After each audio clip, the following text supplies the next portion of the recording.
Business law TY BCom semester 5 ગાડી આજે આપણે આગળ દોરાડીએ છીએ.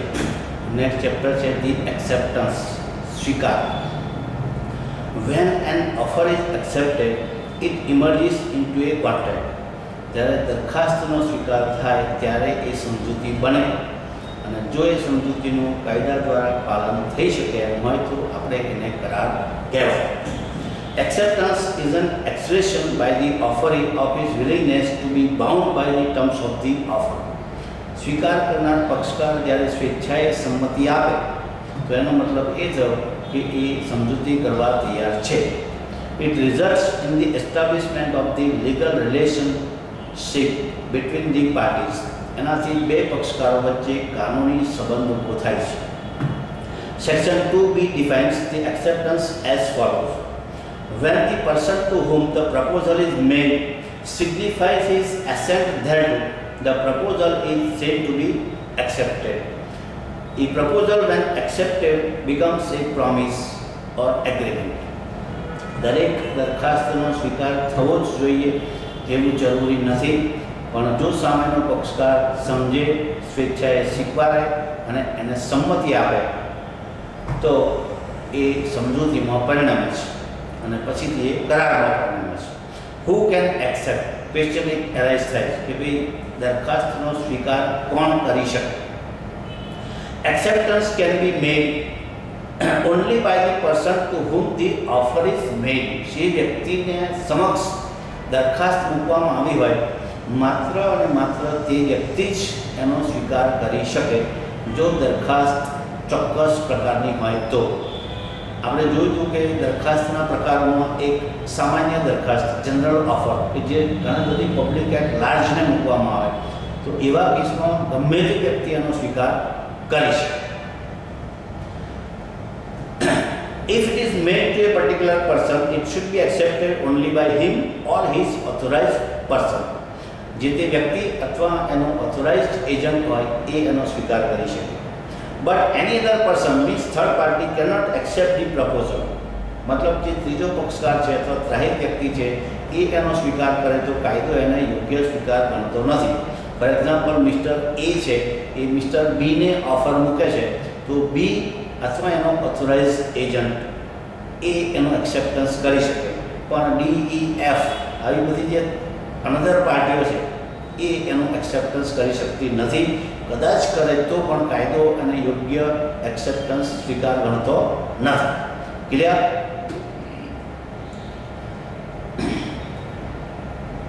But when offer is made to the general public at large, any person can accept that general offer. પણ જો મેં તો એમ જનરલ ઓફર હોય, સામાન્ય દરખાસ્ત હોય અને જનરલ પબ્લિકને ઉદ્દેશીને કરવામાં આવેલી હોય તો એનો સ્વીકાર ગમે તે વ્યક્તિ કરી શકે, કાયદો એને માન્ય રાખે છે. તો હવે એક્સેપ્ટન્સ મતલબ સ્વીકારના કેટલાક રૂલ્સ છે, નિયમો છે, એ હું 1 by 1 લઈ લઉં છું. પહેલું છે acceptance must B absolute and unqualified. સ્વીકાર હંમેશા સંપૂર્ણ થવો જોઈએ અને બિનશરતી થવો જોઈએ. જો અધૂરો સ્વીકાર હોય, અડધી ઓફર સ્વીકારવામાં આવે, અડધી ઓફર નકારવામાં આવે અથવા રિજેક્ટ કરવામાં આવે તો એને કાયદો યોગ્ય માન્ય સ્વીકાર ગણતો નથી. બીજું, સ્વીકાર કરનાર પક્ષકાર કોઈ સામી શરત મૂકી શકતો નથી. એ ઓફરની સાથે વાટાઘાટો દરમિયાન પોતાની શરતો મૂકી શકે છે, પણ સ્વીકારના સમયે એ બીજી કોઈ વધારાની શરતો એ મૂકી શકતો નથી. સેકન્ડ પોઈન્ટ છે acceptance subject to formal document. ક્યારે આવું આવતું હોય છે? Sometimes the acceptance to an offer may be given subject to contract or subject to formal document or subject to approval. In such a case, the execution of the document or the contract is made by a condition or term of the bargain without which the parties never intend to be bound by the contract. જ્યાં પક્ષકારે આવી શરત મૂકેલી હોય કે ભાઈ હું સ્વીકાર કરું છું પણ અમુક શરતોને આધીન, તો એ શરતો પૂર્ણ થાય તો જ એ કાયદેસરનો સ્વીકાર ગણાય. બાકી જો શરતો પૂરી ન થતી હોય તો ભલે એણે સ્વીકાર્યું હોય પણ કાયદો એને માન્ય સ્વીકાર તરીકે ગણતો નથી. If the document is not prepared, there is no valid contract at all. ત્યાં સમજૂતી થઈ છે અને કાયદેસર કરાર થયો છે એવું આપણે કહી શકતા નથી. If the meanwhile the offerer is at liberty to cancel the offer, તો જ્યાં સુધી એનો સ્વીકાર ના થાય ત્યાં સુધી ઓફરર મતલબ દરખાસ્તના પક્ષકાર પોતાની દરખાસ્તને વિથડ્રો કરી શકે, પાછી ખેંચી શકે છે. થર્ડ પોઈન્ટ છે acceptance must be made in prescribed manner. જો દરખાસ્તમાં પ્રોપર મેનર પર્ટિક્યુલર મોડ આપેલો હોય તો એનો સ્વીકાર એ રીતે જ થવો જોઈએ. મેં ગઈકાલે તમને એક્ઝામ્પલ આપેલું. ફોર એક્ઝામ્પલ, તમારે કોલેજમાં એડમિશન લેવું છે તો કોલેજ તરફથી જે એડમિશન ફોર્મ પ્રોવાઈડ કરવામાં આવે એમાં જ તમારે ડિટેલ ભરી અને તમારે એને સબમિટ કરવું પડે. સિમ્પલ પ્લેન પેપર પર બધી જ સેમ વિગતો તમે લખો, સેમ કન્ટેન્ટવાળી, પણ તે છતાં એ વેલિડ ગણાશે નહીં. એવું જ અહીંયા છે. નેક્સ્ટ પોઈન્ટ છે acceptance must be given within reasonable time oblique in given time. જો ઓફરની અંદર પર્ટિક્યુલર ટાઈમ પીરિયડ આપેલો હોય તો એ ટાઈમ પીરિયડમાં જ તમારે એનું એક્સેપ્ટન્સ કરવું પડે. જો ટાઈમ પીરિયડ પૂરો થઈ જાય તો ઓફર બિકમ્સ લેપ્સ ઓટોમેટિકલી. સમય પૂરો થઈ ગયા પછી એ દરખાસ્તનો આપોઆપ અંત આવેલો ગણાય છે. તમે જો અત્યારે મોલમાં ડીમાર્ટ છે, રિલાયન્સ છે, તો પર્ટિક્યુલર સ્કીમો મૂકવામાં આવતી હોય છે. એની સાથે ટાઈમ લિમિટ પર્ટિક્યુલર ડેટ આપવામાં આવતી હોય કે આ સ્કીમ આટલા દિવસ ચાલશે, અઠવાડિયું ચાલશે, 10 દિવસ ચાલશે, 15 દિવસ ચાલશે. તમે એ સમય મર્યાદા પૂરી થયા પછી જાઓ તો એ સ્કીમ પૂરી થઈ ગયેલી ગણાય. એ સ્કીમ હેઠળ તમે કોઈ દાવો કે ફરિયાદ કરી શકતા નથી. એટલે જો ટાઈમ લિમિટ આપેલી હોય તો ટાઈમ લિમિટમાં જ એનો સ્વીકાર થવો જોઈએ. બીજું કાયદો એવું કહે છે કે રિઝનેબલ ટાઈમ, યોગ્ય સમયમાં, વ્યાજબી સમયમાં તમે એનો સ્વીકાર કરી શકો. હવે વ્યાજબી સમય કોને કહેવાય? એ પર્ટિક્યુલર પાર્ટીઓનું ઇન્ટેન્શન અને જે સર્કમસ્ટન્સીસ હોય, પર્ટિક્યુલર જે કેસ લોની મેટર હોય એને આધારે કોર્ટ નક્કી કરશે, પાર્ટીઓ નહીં. ક્લિયર? કોર્ટ નક્કી કરશે કે ભાઈ એક્સેપ્ટન્સ રિઝનેબલ ટાઈમમાં થયું છે કે નહીં.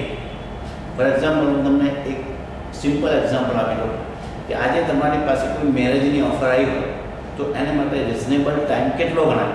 તો એ સર્કમસ્ટન્સીસ ઉપર આધાર રાખે. તમે મહિનો, 2 મહિના, 4 મહિના, 6 મહિના, વર્ષ એને રિઝનેબલ ટાઈમમાં મૂકી શકો, ગણી શકો. પણ 10 વર્ષ પછી એનું એક્સેપ્ટન્સ કરવા જાઓ તો ઇટ ઇઝ નોટ પોસિબલ.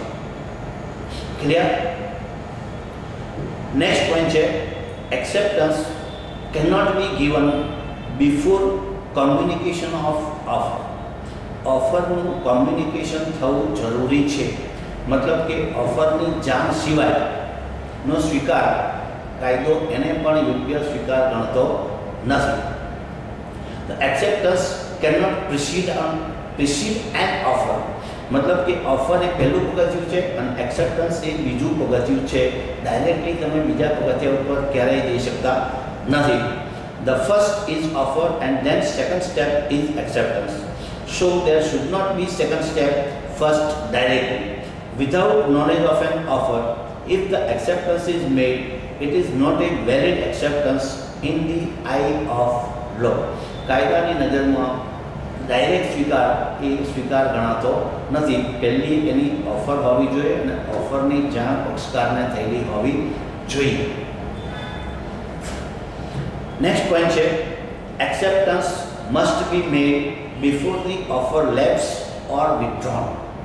ઓફરનો અંત આવે અથવા એ પાછી ખેંચી લેવામાં આવે એની પહેલાં એનો સ્વીકાર થઈ જવો જોઈએ.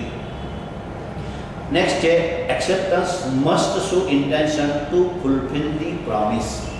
તમે દરખાસ્તનો સ્વીકાર કરો ત્યારે એનું પાલન કરવાની તમારી તૈયારી હોવી જોઈએ. જો તમારો ઇન્ટેન્શન, ઈરાદો એના પાલનનો ન હોય અને સિમ્પલી તમે સ્વીકાર કરી દો તો કાયદો એને પણ માન્ય સ્વીકાર ગણતો નથી. The acceptor is able and willing to fulfill the promise. If there is no such intention, it is not a valid acceptance. Next point છે acceptance must be communicated properly to the offerer. If communication is not made properly, then also it is not a valid acceptance. તમે જે સ્વીકાર કરો છો એની જાણ સમા પક્ષકારને મતલબ દરખાસ્ત મૂકનારને properly થવી જોઈએ તો જ એ સમજૂતીમાં પરિણમશે અને પછીથી તમે એને કરારમાં લઈ જઈ શકો, એ સિવાય નહીં. ત્યાર પછી નેક્સ્ટ પોઈન્ટ છે effect of silence on acceptance. સ્વીકાર કરનાર પક્ષકાર જો મૌન રાખે તો કાયદો શું ગણાશે એના વિશે છે. Mental acceptance or quiet assent is not sufficient in law. કાયદાની દૃષ્ટિએ તમારું મૌન એ સ્વીકાર કર્યા બરાબર ગણાતું નથી, સિવાય કે પક્ષકારોએ એડવાન્સમાં એવી કોઈ સમજૂતી કરેલી હોય કે ભાઈ હું મૌન રાખું તો તમારે મારું યશ છે એવું સમજી લેવાનું. પણ આવી સમજૂતી પહેલાં બંને પક્ષકારો વચ્ચે સ્વેચ્છાએ થયેલી હોવી જોઈએ. It does not amount to a valid acceptance, but there are certain exceptions to this rule. પણ આ જે નિયમ છે એના એક બે અપવાદો છે જે હું તમને કહી દઉં. Where because of previous dealings the offeree has given the offerer reason to understand that his silence means that he accepts. મેં હમણાં તમને ગુજરાતીમાં જે કહ્યું એ છે કે જો બે પાર્ટીઓએ એડવાન્સમાં એગ્રીમેન્ટ કરેલું હોય તો હું સાયલન્ટ રાખું એટલે તમારે સમજી લેવાનું કે મારી હા છે. Second thing, where the offerer has dispensed up with the communication of acceptance, this may be gathered from the circumstances of the case or the terms of the offer. સમય સંજોગોને પરિસ્થિતિ મુજબ વ્યક્તિ મૌન રાખે અને બીજી વ્યક્તિ એને યોગ્ય રીતે સ્વીકાર થયેલો છે એવું સમજી લે.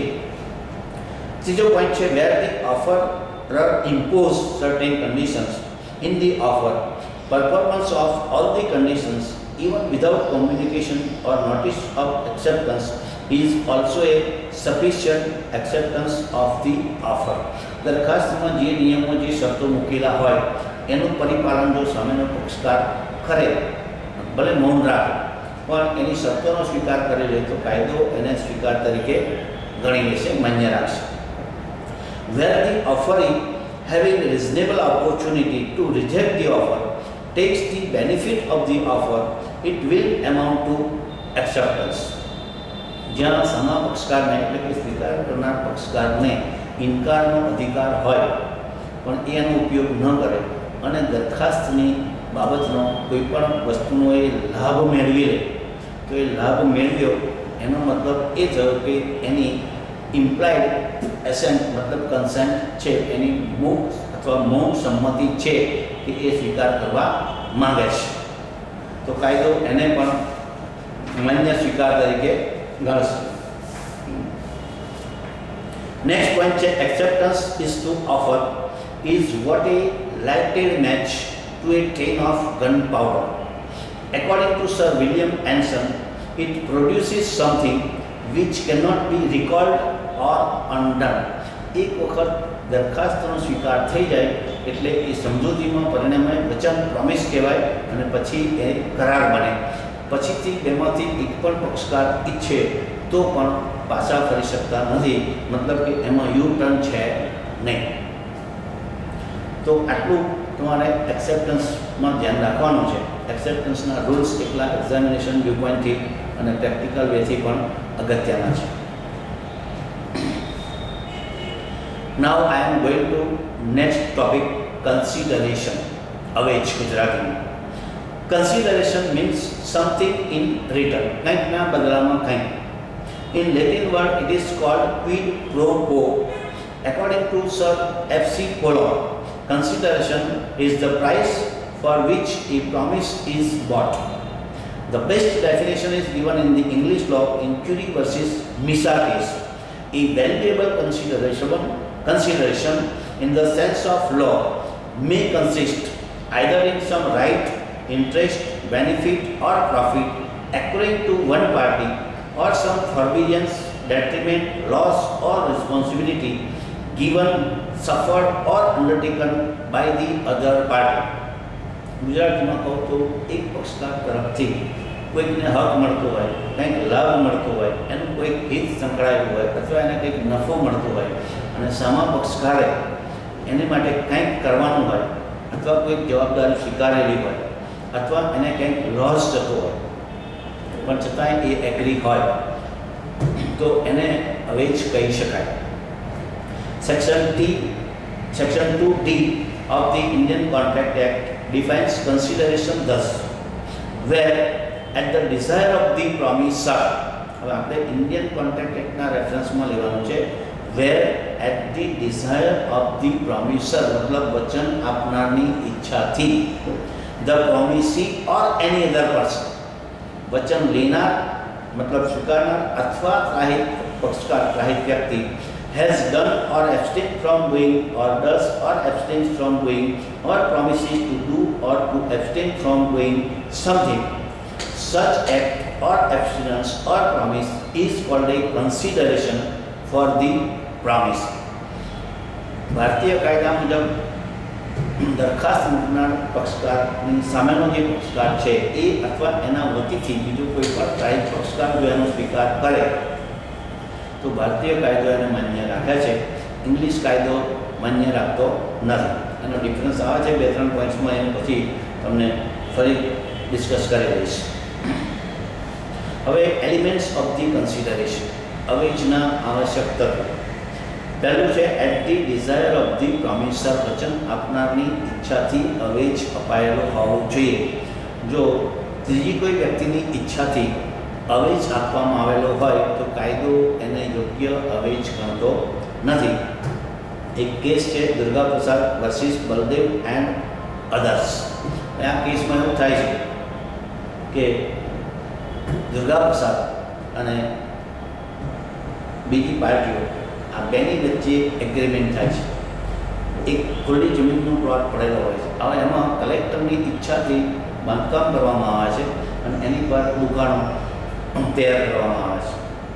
બીજા લોકોએ, બળદેવ અને બીજા લોકોએ દુર્ગા પ્રસાદ સાથે એગ્રીમેન્ટ કરેલું અને એમને દુકાનો ભાડે રાખેલી.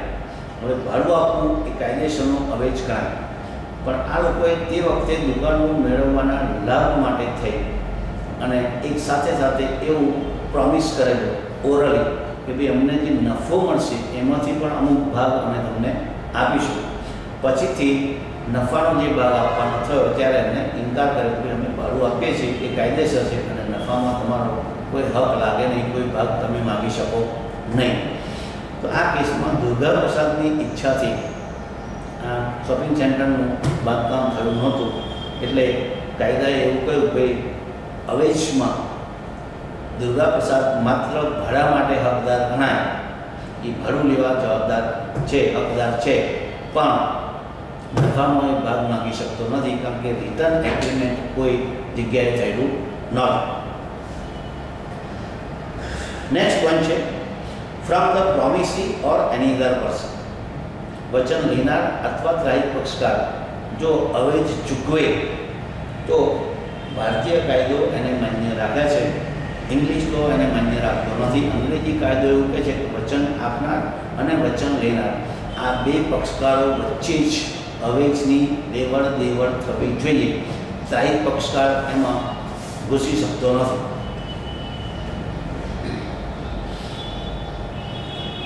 ત્રીજો પોઈન્ટ છે consideration may be either positive or negative. It may be some positive or negative act. The party may derive some benefit, suffer loss or damage or inconvenience. It will yet be regarded as a consideration for the promise. બીજા પક્ષકારના ભાગમાં કંઈક loss આવતો હોય, કંઈક લાભ થતો હોય અથવા કંઈક સહન કરવાનું થતું હોય અથવા કોઈ ઇનકન્વિનિયન્સી અગવડ હોય તો એને પણ કાયદાએ નેગેટિવ કન્સિડરેશન તરીકે માન્ય રાખેલું છે. ફોર એક્ઝામ્પલ, હું ચેઇન સ્મોકર છું. હવે તમે બધા મને પ્રોમિસ કરો કે સાહેબ તમે આ સિગરેટ પીવાનું બંધ કરી દો તો અમે તમને 500 રૂપિયા આપીશું. તો મારે સિગરેટ પીવાનું કામ જે છે એને બંધ કરવાનું છે અને એ જો મેં પ્રોમિસ તમને આપેલું હોય તો કાયદો એને નેગેટિવ એક્ટ તરીકે કન્સિડરેશનમાં વેલિડ ગણાય છે. ક્લિયર? કન્સિડરેશન મે બી પાસ્ટ, પ્રેઝન્ટ ઓર ફ્યુચર. ઇન્ડિયન લો પ્રમાણે આવો અવેજ હોય, કન્સિડરેશન હોય એ ભૂતકાળનો હોય, વર્તમાન કાળનો હોય કે ભવિષ્યકાળનો હોય. મેં કોઈ ભવિષ્યમાં કામ કરવાનું તમને પ્રોમિસ કરેલું હોય તો એ ત્રણે ત્રણ કાળમાં ભારતીય કાયદો એને માન્ય રાખે છે. ઇંગ્લિશ લોમાં પાસ્ટ કન્સિડરેશનને ગુડ કન્સિડરેશન ગણેલું નથી. એટલે અંગ્રેજી કાયદા મુજબ અવેજ વર્તમાન કાળનો હોવો જોઈએ અથવા ભવિષ્યકાળનો હોવો જોઈએ. ભૂતકાળના અવેજને ઇંગ્લિશ કાયદો માન્ય રાખતો નથી. નેક્સ્ટ પોઈન્ટ છે consideration must have some value in the eye of law. કાયદાની નજરમાં અવેજની કંઈક કિંમત હોવી જોઈએ, મતલબ કિંમતી અવેજ હોવો જોઈએ. It should be valuable thing in the eye of law but it need not be adequate. એ પૂરા પ્રમાણમાં સપ્રમાણમાં હોય એવું જરૂરી નથી, પણ એની કંઈક કિંમત કાયદાની નજરમાં હોવી જરૂરી છે. Means an equal proportion. Inadequate consideration will not invalidate a contract.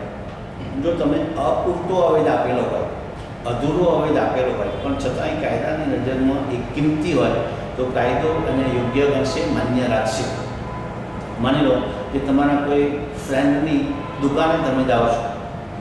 હવે જે વસ્તુ એ બીજા ગ્રાહકને 100 રૂપિયામાં વેચતો હોય, તમને એઝ એ ફ્રેન્ડ એ થોડી કિંમત ઓછી કરી આપે, 80 રૂપિયા કે 90 રૂપિયામાં તમને એ વસ્તુ આપે, તો એનો મતલબ એવો ના થયો કે ભાઈ 80 કે 90 રૂપિયા એ કન્સિડરેશન વેલિડ નથી.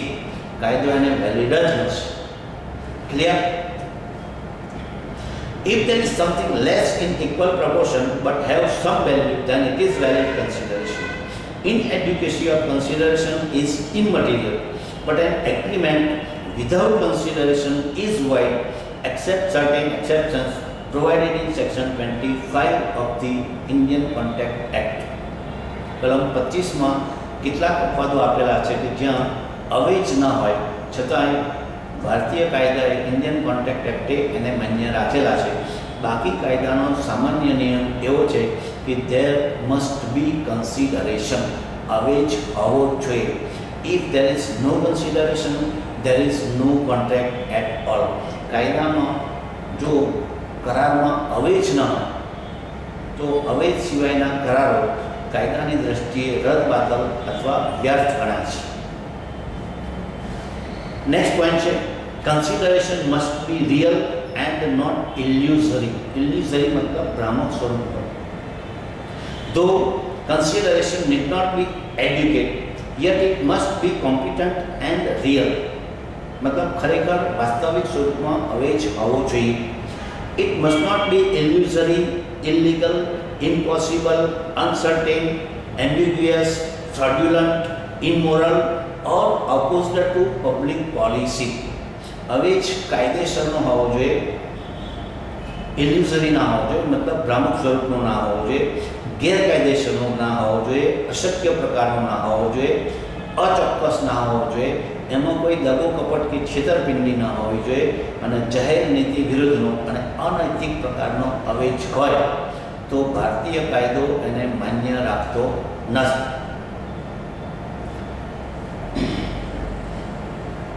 કન્સિડરેશન મસ્ટ ઓલ્સો બી ક્લિયરલી સ્ટેટેડ.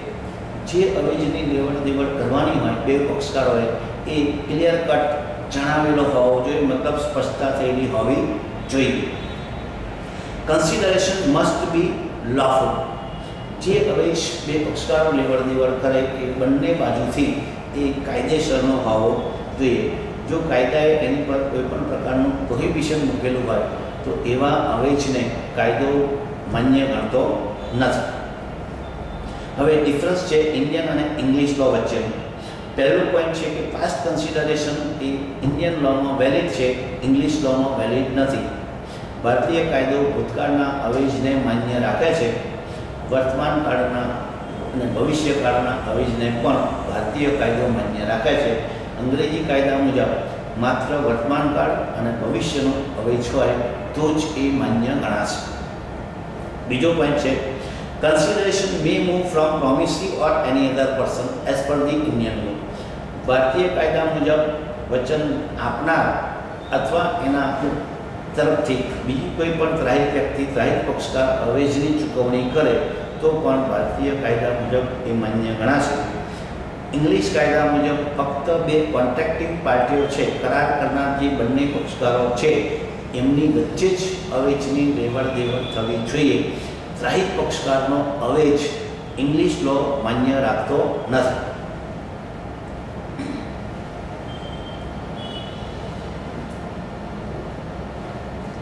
ત્રીજો પોઈન્ટ છે in India agreement based on natural love and affection without consideration is valid. ભારતીય કાયદા મુજબ કુદરતી સ્નેહ અને પ્રેમને કારણે જો કરાર થયેલો હોય અને એમાં અવેજ ન હોય છતાં કાયદો એને માન્ય રાખે છે, એ તમારે સેક્શન 25માં આવશે, કલમ 25ના અપવાદમાં. પણ અંગ્રેજી કાયદો એને માન્ય રાખતો નથી. In India there is no contract under seal. ભારતીય કાયદા મુજબ મહોરબંધી અથવા સીલ હેઠળના કરારો માન્ય નથી, કારણ કે એ પ્રકાર આપણે ઇન્ડિયામાં અહીંયા વેલિડ ગણેલો નથી પહેલેથી જ. But in England contract under seal requires no consideration. જો ઇંગ્લિશ કાયદા મુજબ તમે સીલ હેઠળ કોઈ કોન્ટ્રાક્ટ કરેલો હોય તો ત્યાં અવેજને જરૂરી ગણેલો નથી.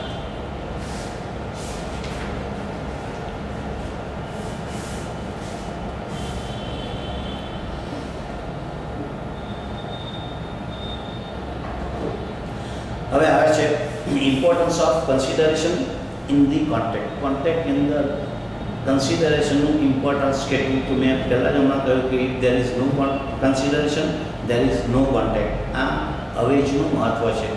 અવેજ સિવાયના કરારો સંપૂર્ણપણે રદબાતલ અથવા વ્યર્થ કરાય છે.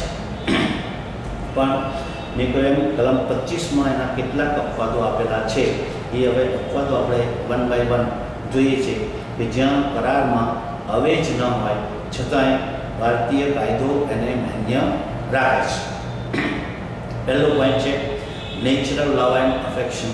કુદરતી પ્રેમ અને સ્નેહને કારણે થયેલા કરારોમાં અવેજ ન હોય છતાંય ભારતીય કાયદાએ એને માન્ય રાખેલ છે.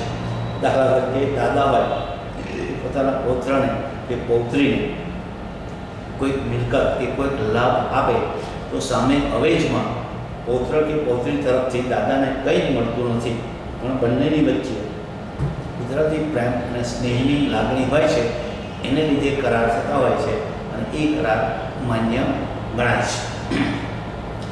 A written and registered agreement based on natural love and affection between the parties standing in near relation to each other is enforceable even without consideration. The mere existence of a relation between the party without the motivating force and natural love and affection will not render an agreement enforceable even though it is in writing and registered. For example, written promise to prostitute. બે પક્ષકારો વચ્ચે કેટલીક અહીંયા શરતો પૂરી થવી જોઈએ કે ભાઈ સગોત્ર સંબંધ હોવો જોઈએ, એટલે કે લોહીનો સંબંધ હોવો જોઈએ, બંને પક્ષકારોએ સ્વેચ્છાએ કરાર કરેલો હોવો જોઈએ, બંનેની વચ્ચે કુદરતી પ્રેમ અને સ્નેહની લાગણી હોવી જોઈએ અને લેખિતમાં હોવો જોઈએ અને એની રજિસ્ટ્રેશન નોંધણી થયેલી હોવી જોઈએ. નોંધણી માટે ઓછામાં ઓછા 2 સાક્ષીઓ જરૂરી છે. એટલે આટલી કન્ડિશનો ફૂલફિલ થતી હોય તો ભારતીય કાયદા મુજબ આવો કરાર માન્ય ગણાશે. પણ કાયદો એવું કહે છે કે બે પક્ષકારો વચ્ચે લોહીનો અથવા સગોત્ર સંબંધ હોવો જોઈએ. માની લો કે કોઈ વ્યક્તિ હોય એ પ્રોસ્ટિટ્યુટ મતલબ વેશ્યાને ભલે એના રિટર્ન એગ્રીમેન્ટ કરેલું હોય, રજિસ્ટર્ડ કરેલું હોય અને કોઈ પ્રોમિસ કરેલું હોય અને પછીથી એ ફૂલફિલ ન કરે તો પ્રોસ્ટિટ્યુટ જે વુમન છે એ એની પર દાવો કે ફરિયાદ કરી અને એ વસૂલ લઈ શકતી નથી, કારણ કે કાયદાએ એની છૂટ આપેલી નથી. નેક્સ્ટ પોઈન્ટ છે compensation for past voluntary services. Voluntary services શબ્દ ધ્યાન રાખો. The act of one party must be past voluntary services. If the other party have done any agreement on such basis, it is valid in India. ભારતીય કાયદા મુજબ ભૂતકાળમાં કોઈ વ્યક્તિએ તમને કંઈક હેલ્પ કરેલી હોય, સ્વેચ્છાએ મદદ કરેલી હોય અને વર્તમાન કાળમાં તમે એને કંઈક ચૂકતે કરો, કંઈક આપો તો ત્યાં હવે જ જરૂરી નથી અને છતાંય એવા કરારને કાયદો માન્ય રાખે છે.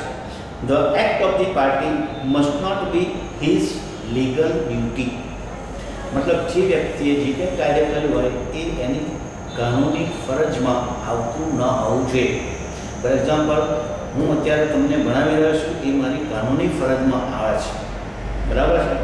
તો ભવિષ્યમાં હું તમારી પાસેથી કંઈ પણ માગણી કરું તો એ વ્યાજબી ના ગણાય. અને કદાચ તમે કોઈ પ્રોમિસ કરેલું હોય અને પછી એમાંથી તમે ફરી જાઓ તો હું તમારી પર દાવો કોઈ ફરિયાદ કરી શકતો નથી. Legal duty of the person is not regarded as a consideration. જે વસ્તુની કાનૂની ફરજ હોય એને વ્યક્તિ અવેજ તરીકે ગણી શકતો કે લઈ શકતો નથી. નેક્સ્ટ પોઈન્ટ છે promise to pay time bar date. A promise in writing signed by the debtor to pay a past debt backed by the law of limitation would constitute a valid contract even though it is not supported by any consideration. Past debt is good consideration, but mere acknowledgement of a time bar date will not be sufficient. There should be an express promise to pay. मतलब कि મુદત બહારનું દેવું હોય, time બાર day. હવે મુદત બહારનું દેવું કોને કહેવાય? એને માટે તમારે ઇન્ડિયન લિમિટેશન એક્ટની જોગવાઈ જે છે એને ધ્યાનમાં રાખવી પડે.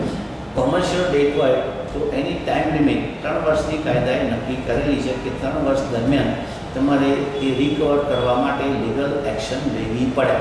જો 3 વર્ષ પૂરા થઈ ગયા તમે લીગલ એક્શન ન લીધી તો એ ટાઈમ બાર ડેટ ગણાય. મુદત બહારનું દેવું એ વસૂલવા કાયદો તમને પછી કોઈ ઉપાય આપતો નથી. કાયદા સિવાયના બીજા કોઈ ઉપાય હોય તો તમે વાપરી શકો છો, પણ કાયદેસર તમે એની પર કોર્ટમાં કેસ કરી અને એ રકમ રિકવર કરી શકતા નથી.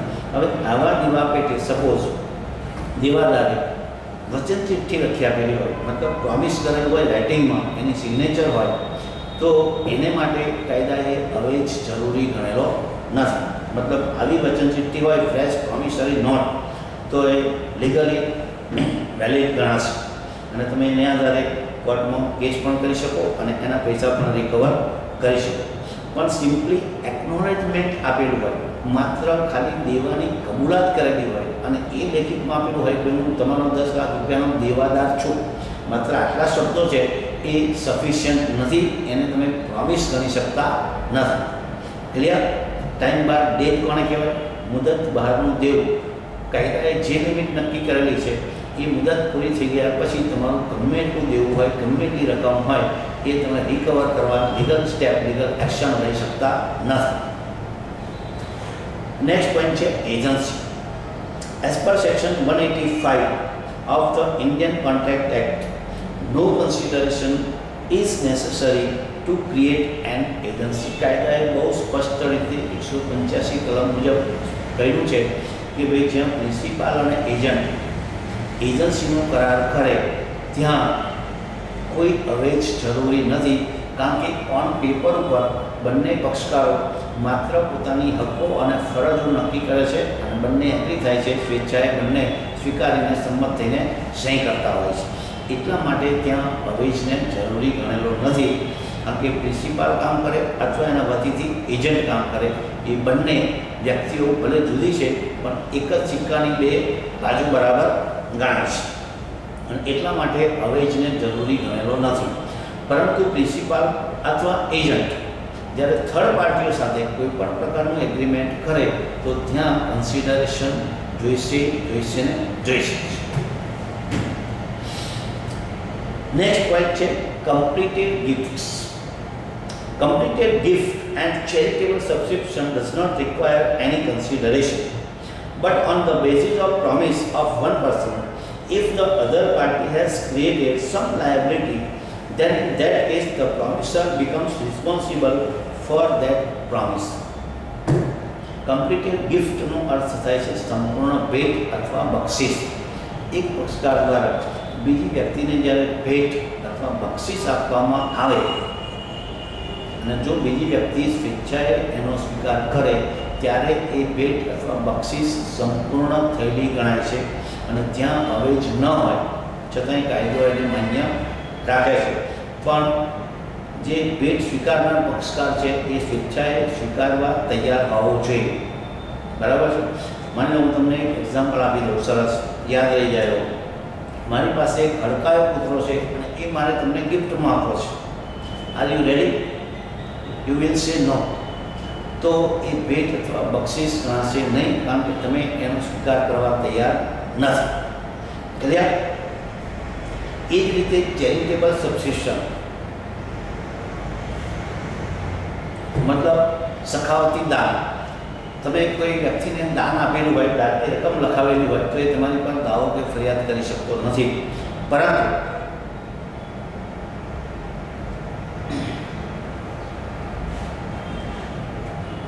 જો વચન લેનારે એને આધારે કોઈ કાર્યવાહી કરેલી હોય, કોઈ જવાબદારી ઉપસ્થિત કરેલી હોય, તો દાન આપનાર, વચન આપનાર પક્ષકાર જે છે એ એના વચન મુજબ બંધાયેલો ગણાશે અને પેલી વ્યક્તિ એની પર દાવો ફરિયાદ કરી અને એ રકમ રિકવર કરી શકશે.